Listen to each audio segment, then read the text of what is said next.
Good morning friends, मैं रितु स्वागत करती हूँ आप सबका अपने यूट्यूब चैनल अकाउंटिंग ज्ञान में।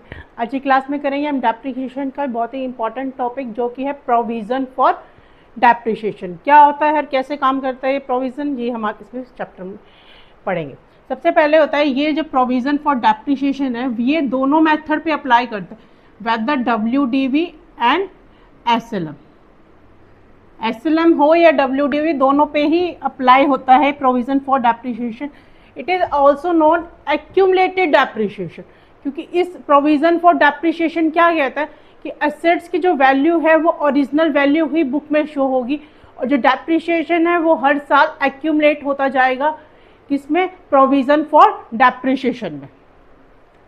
सपोज हम ओरिजिनल कॉस्ट मेथड से डेप्रिसिएशन लगा रहे हैं, 1000 हमारी डेप्रिसिएशन है फर्स्ट ईयर का, तो यहाँ पे क्या हो जाएगा प्रोविज़न फॉर डेप्रिसिएशन में 1000 हो गया, सेकेंड ईयर में 1000 और हो गया, तो प्रोविज़न फॉर डेप्रिसिएशन में क्या चला जाएगा 2000। कितना हो जाएगा वो टोटल एक्यूमुलेट होता जाएगा up to the assets is sale और scrap.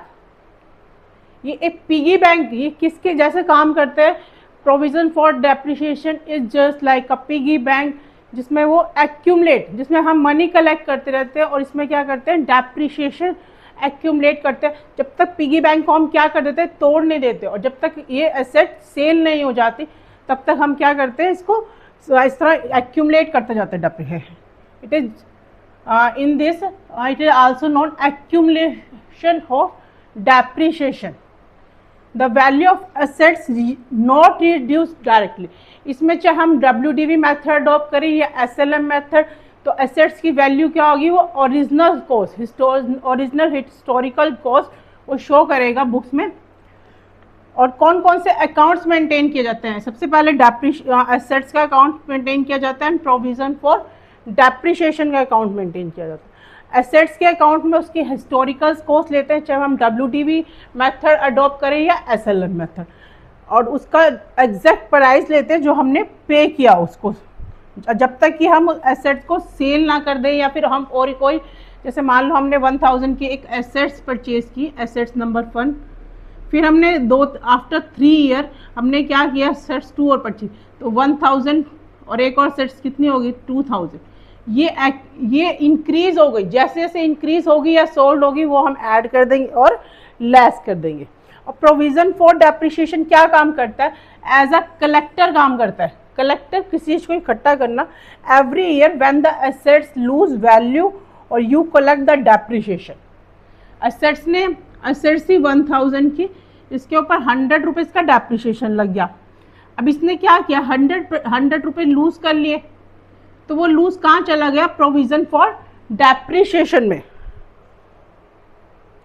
Account as a maintain until the day you find sale और स्क्रैप द एसेट। इसकी जर्नल एंट्री क्या होगी, provision for depreciation account debit to assets. और एक और क्या होगी डेप्रिसिएशन की, डेप्रिसिएशन अकाउंट डेबिट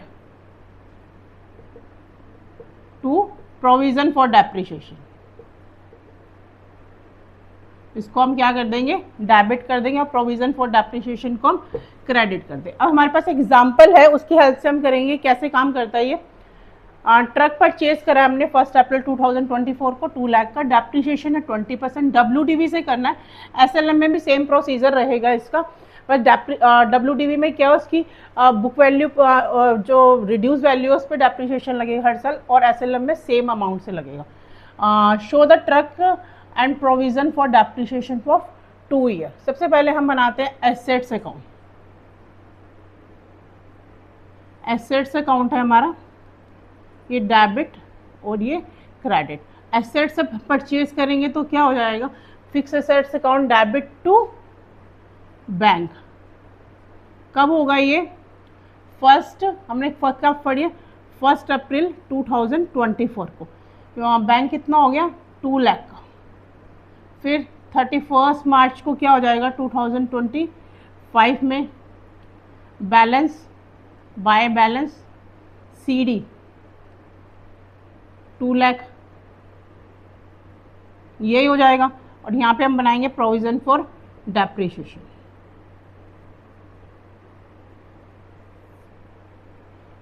या date particular amount, date particular and amount, यहाँ अमाउंट आ जाएगी, यहाँ हमारे पास पर्टिकुलर, यहाँ डेट, यहाँ अमाउंट, पर्टिकुलर एंड डेट। अब सबसे पहले फर्स्ट ईयर में हमने क्या किया, 1 अप्रैल 2024 को सॉरी असेट्स परचेज की 2 लाख के, उसके कितना परसेंट डेप्रिसिएशन लगेगा, इसने बोला 20% डेप्रिसिएशन लगेगा, यानी 2 लाख पे 20% डेप्रिसिएशन लगे 40,000, यानी कि 31 मार्च को यहाँ पे डेप्रिसिएशन लगा होगा 2025 को बाय डेप्रिसिएशन कितना 40,000 का।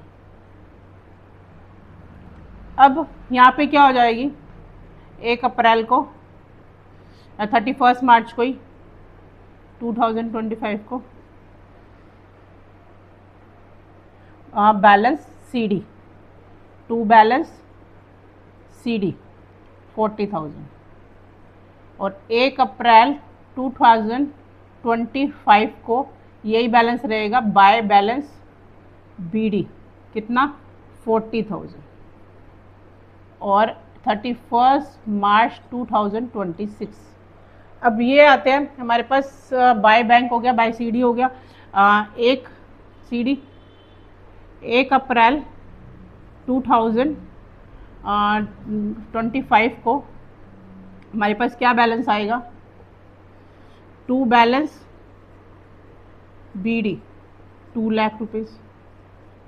फिर 31 मार्च 2026 को हमारे पास क्या हो जाएगा, बैलेंस सीडी यही चलाएगा 2 लाख रुपीज़ का, और यहाँ पे क्या आ जाएगा हमारे पास 2 लाख का था पहले, जिसमें से 40,000 उसकी वैल्यू रिड्यूस हो गई, अब 1,60,000 बच गया हमारे पास, यानी कि स्टार्टिंग में हमारी वैल्यू कितनी थी 2 लाख की, जिसमें 40,000 का इंटरेस्ट वो डेप्रिसिएशन चला गया।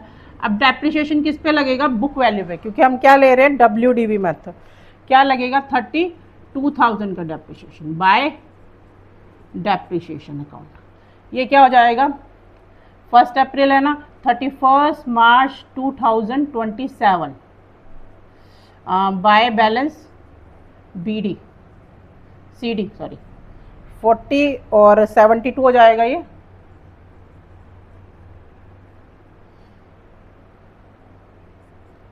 फिर यहाँ पे आएगा 1 अप्रैल 2027 को बाय बैलेंस BD 72,000। ये ऐसे काम करता है, बस इसमें WDV और SLMS डिफरेंस इतना रहेगा कि WDV में जब हम डेप्रिसिएशन चार्ज करेंगे वो रिड्यूस वैल्यू से करेंगे बुक वैल्यू पे, जैसे हम पीछे करते आए, और SLM में सेम अमाउंट चलेगा। ये यहाँ पे सेम अमाउंट चलेगी जब तक कि कोई एसेट्स सेल ना हो जाए या फिर वो परचेज ना हो जाए। ये था हमारा topic provision for depreciation. I hope आपको समझ आया होगा। Thank you.